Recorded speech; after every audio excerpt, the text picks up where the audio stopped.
nawawala yung katotohanan at nakikita naman natin na sinasadyang mawala yung katotohanan. So, siguro sa taong bayan, mag-focus lang tayo doon sa talagang ano ba ang proximate cause? Sino ba ang sumugod sa Senado? Dapat ba ang Senado protektahan ang sarili niya?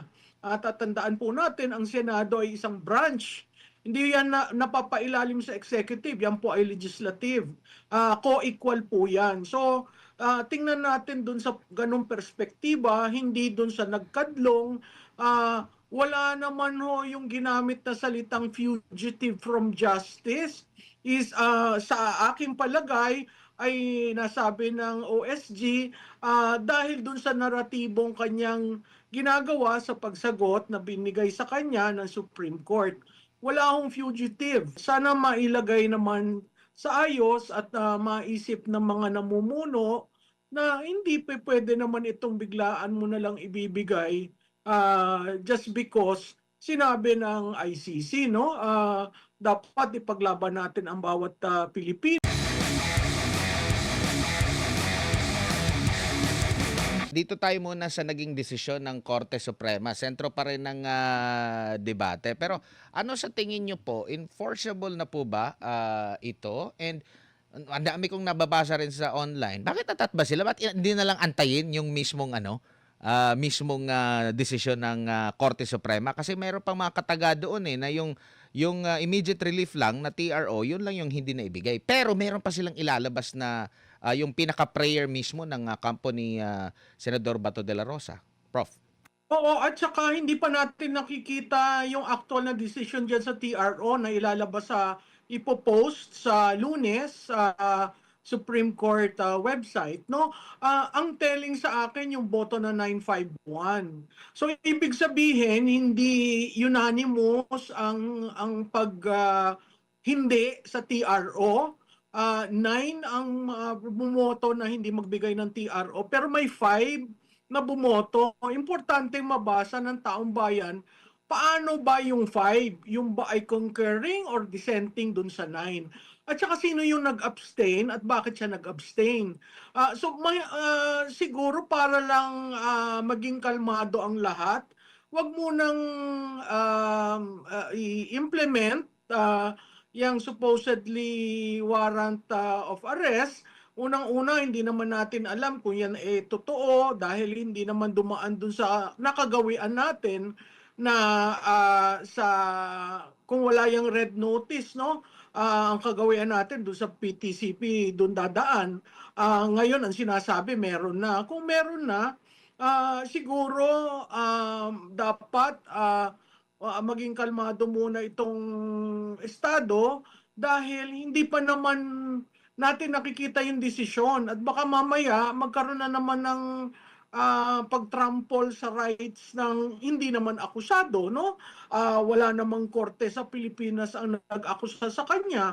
Wala namang kaso na final sa korte natin. So, siguro hinay-hinay muna at tingnan natin sa Lunes kung ano nga yung decision doon sa TRO at hintayin natin yung buo kasi sinabi doon sa proclamation ng Supreme Court, yun ay ang hindi pagbigay ng TRO ay hindi ibig sabihin na desisyonan na ang lahat ng mga issues na nakasama dyan sa petition na yan.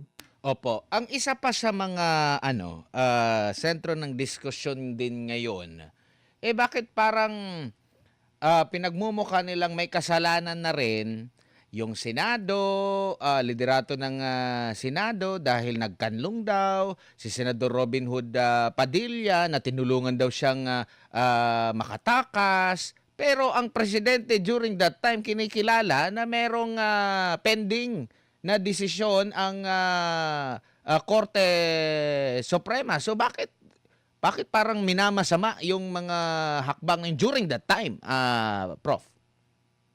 Oo, kasi parte na rin ng shaping ng narrative eh. Makikita mo talaga yung narrative nagpapalit sa algorithm ng social media. So makikita mo na kahit nga yung inquiry sa nangyari sa Senado, hindi mo maintindihan, paiba-iba.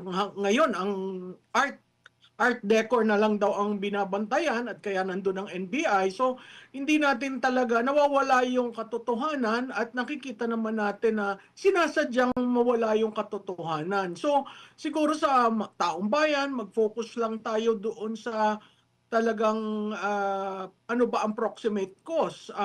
Sino ba ang sumugod sa Senado? Dapat ba ang Senado protektahan ang sarili niya? At tatandaan po natin, ang Senado ay isang branch. Hindi yan napapailalim sa executive, yan po ay legislative.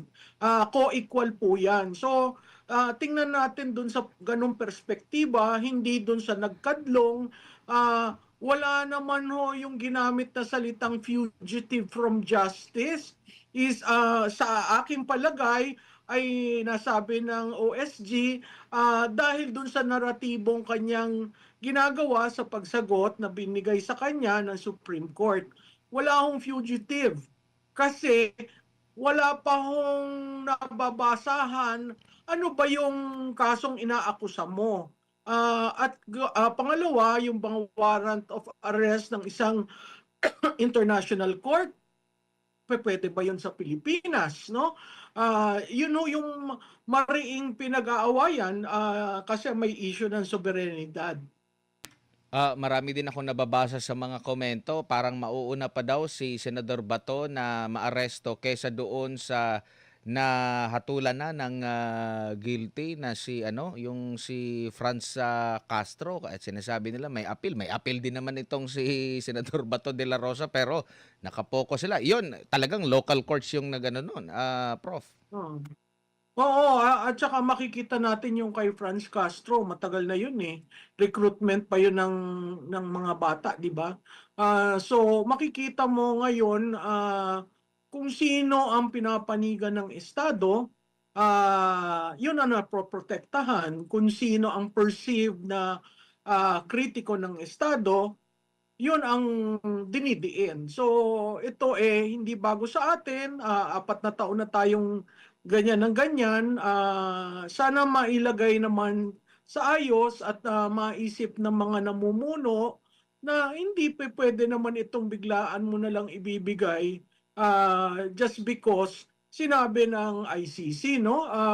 Dapat ipaglaban natin ang bawat Pilipino regardless kasi may nakikita natin na binibigyan daw ng pabor ang isang senador. Hindi ho yun nagkataon lamang senador si Senator Bato, kung yan ho private citizen, dapat rin nating